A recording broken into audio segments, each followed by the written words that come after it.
kind of school is it? Private? Please don't tell me this is all boys.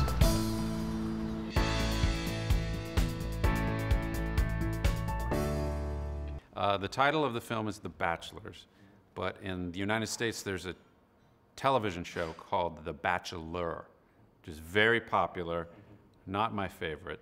So we thought we'd better change the title because everyone's going to think it's the TV show, so we changed it.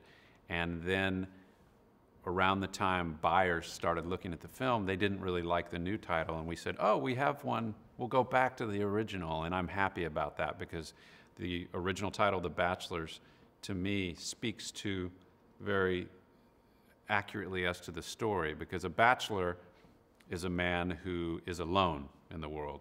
And so these two, the father and the son, are together, but they're really alone because they're not connected to each other, and they're alone in the world, and the story is really about how they reconnect. You gotta lose those tidy whities. Why?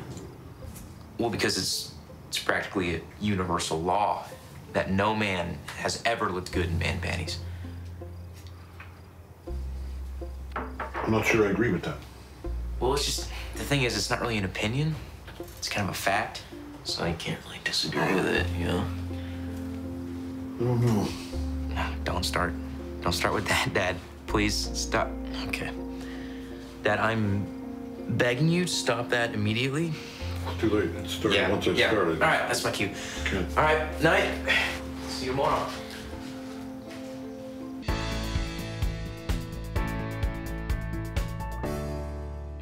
I wrote the script 9 years ago, in 2008, so it took a while to get it made. I want to do a film that taps into my experience in high school when I was young. And so I thought what would result would be a comedy. But I started to think, okay, well, how am I going to get into that world? And I thought, a new student coming into that world is always a new person in a new world is always an interesting way to start a film.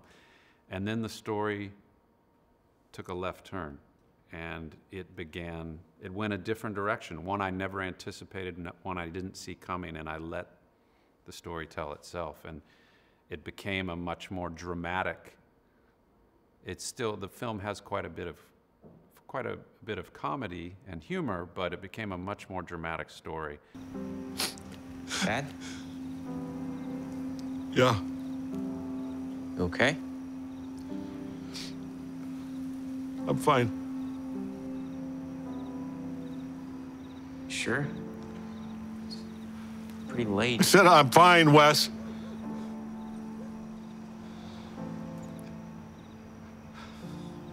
I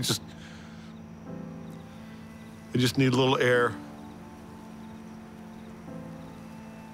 I'll come in soon.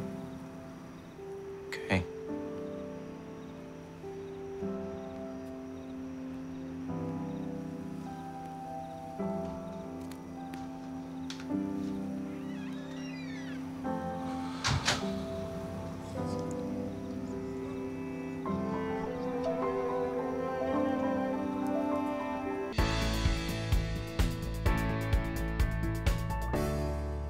Each case of casting is different. With J.K. Simmons, I'd always admired him and thought he was wonderful. It was a dream for me to work for him. So he was the first one we cast, sent the script to him. He immediately liked it and said, I want to do it. There was no mating dance, there was no questions, we met, he said, I want to do it, and he was in, and that helped us attract other actors because he has so much respect. With Julie Delpy, it was very easy because if you're making a film set in America and it has a French teacher teaching French, who's better? There's just nobody better, and that was also a dream come true.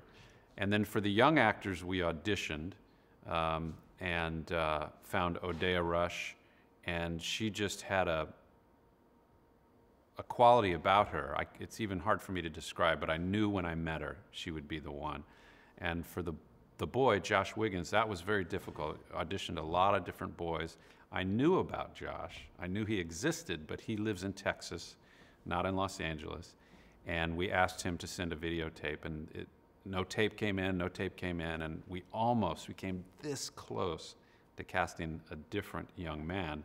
And then at the last minute, his videotape came in, and I thought, oh, wait, this could be the one. And I'm very glad that we ended up casting him.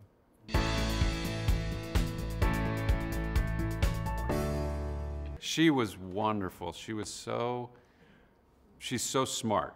She's very intelligent. She's a director. She's a writer. She was wonderful to work with, I think, because she's a director. So she has a deep understanding for what the director is dealing with and going through. And she's very funny, very funny.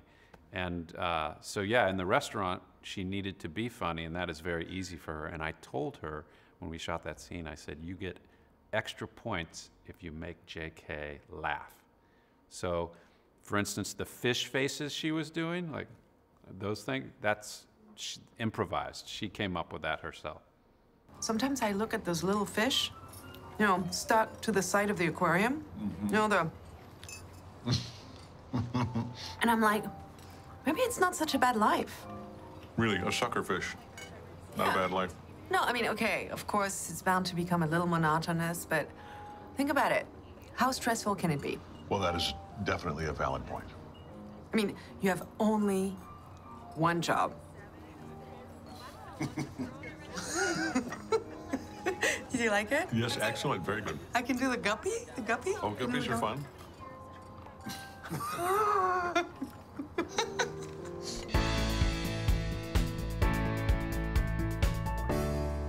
I think it was, I do love French films. I think, however, it was more a result of when I was in school, there was a beautiful French teacher, and it was an all-boys school.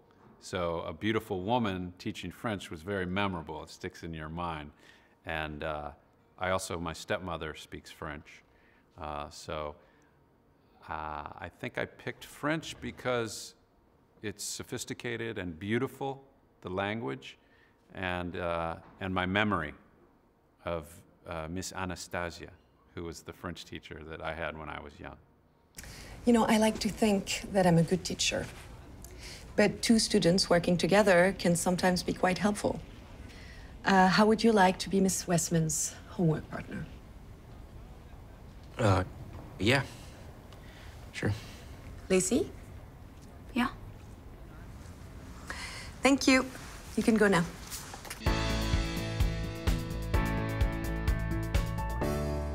This film is not all young people. It's half young people. But I think that part of it, I think there's some of that influence, like in the cafeteria when the boys are eating. And I hope there is, because I think John Hughes was a brilliant filmmaker. And if I have had a couple people say, oh, that reminds me a little bit of John Hughes, for me, that would, anytime that comparison might be made would be an honor. I'd be very happy about it. Maybe you'll even decide whether or not you care to return. Yeah, you know, I can answer that right now, sir. You know, that'd be no for me, because... Sit down, Johnson. Thank you, sir.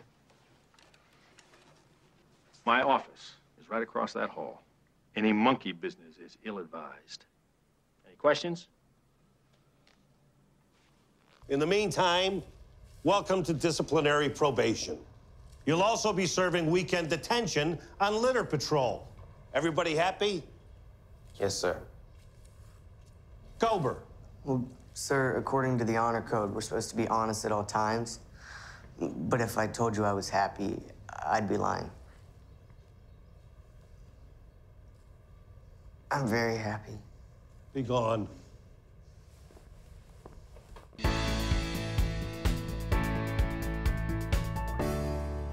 That's interesting. I think when I think about what made John Hughes powerful, it was the honesty. Like in The Breakfast Club, there's an honesty. They feel real and honest. And my goal for this film was for it to feel honest and intimate. And so I think when films do young people poorly, it's usually because they're portraying them as a cliche, whereas hopefully my characters feel real.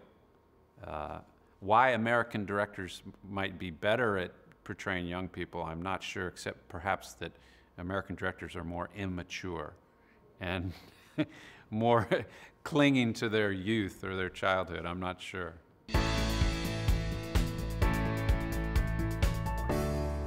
I thought a lot about a less happy ending, and I went back and forth and back and forth, and I ultimately decided I wanted to tell a story that had ended with more hope. What I'm trying to portray there in the end is a good day, and I'm not saying that these people will always be happy and it will always be wonderful, but there's hope. I think it's important in films, when possible, when it's appropriate, to give the audience some hope. And when I go see a film and there's no hope at all, sometimes that's appropriate, you know, if you're making a film about the Holocaust or something. But I prefer a film that leaves you, when you leave the theater, you don't feel like killing yourself. The happy ending is not honest and true and appropriate, then it shouldn't be one. But I feel like in my story, the characters are going through so much that they deserve a little bit of happiness. They deserve a little hope. And I feel like the audience wants something good to happen. To raise me from the trouble of my